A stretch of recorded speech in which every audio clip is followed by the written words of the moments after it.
இப்படி இருக்கிற அண்ணாமலை வந்து அவருடைய ஒர்க் பாத்தீங்கன்னா வேற லெவல். அவர் பேசுறது நீங்களே ஆரம்பத்துல அவர் சொல்ற ஸ்டேட்மெண்ட் ஸ்டாட்டிஸ்டிக்ஸ் எல்லாத்தையும் நான் பாராட்டுவேன். ஆனால் அந்த பாராட்டுகள் அந்த அந்த ஒர்க் எல்லாமே கட்சிக்கு பயன்பட்டுச்சானா பயன்படல.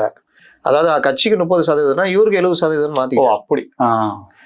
அதனால என்ன ஆயிடுச்சுன்னா இவருக்குன்னு சொந்த இது வச்சுக்கூடாது. தேசிய தலைமை தான், தேசிய கட்சிகள் இருக்கிறவங்க தேசிய தலைமை என்ன முடிவிடுதோ அதுதான். ஏன்னா அவங்க தான் அவங்களை உருவாக்குறாங்க. அப்ப தேசிய தலைமை அரசியல் மாறுதலுக்காக அதிமுக இன்னைக்கு நம்மளோட இருக்கணும், திமுக தான் வீழ்த்த பண்ணணும்னு சொல்றப்போ நீங்களும் அந்த மைண்ட் செட்ல தான் இருக்கணும். அதுல உங்க திறமையை காட்டணும். ஆனா நீங்க என்ன பண்றீங்க, இங்கே ஒரு உறவு வச்சுக்கிட்டு எடப்பாடி பழனிசாமி ஏதோ உங்களுடைய அங்காளி பங்காளி மாதிரி நீங்க ட்ரீட் பண்றீங்க. ஒரு கட்டத்துல ஒரு மிகப்பெரிய தலைவர் அப்படின்றத மாறி நீங்க தரம் தாழ்ந்து விமர்சனம் பண்றீங்க, தற்கூறின்ற அளவுக்கு. கொஞ்ச நாள்லயே அண்ணன் எடப்பாடி பழனிசாமின்னு பேசுறீங்க. அப்போ உங்களுக்கு தான் மரியாதை குறையுது, அவருக்கு குறையில. இன்னைக்கு உதயநிதி ஸ்டாலின் அப்பா வயசு இருக்கிற எடப்பாடி பழனிசாமிய கண்டபடி பேசினாலும் மரியாதை யாரு குறையும்? அவர் டெபுட்டி சீஃப் மினிஸ்டர், வருங்கால திமுக தலைவர், வருங்கால முதல்வர்னு சொல்றாங்க.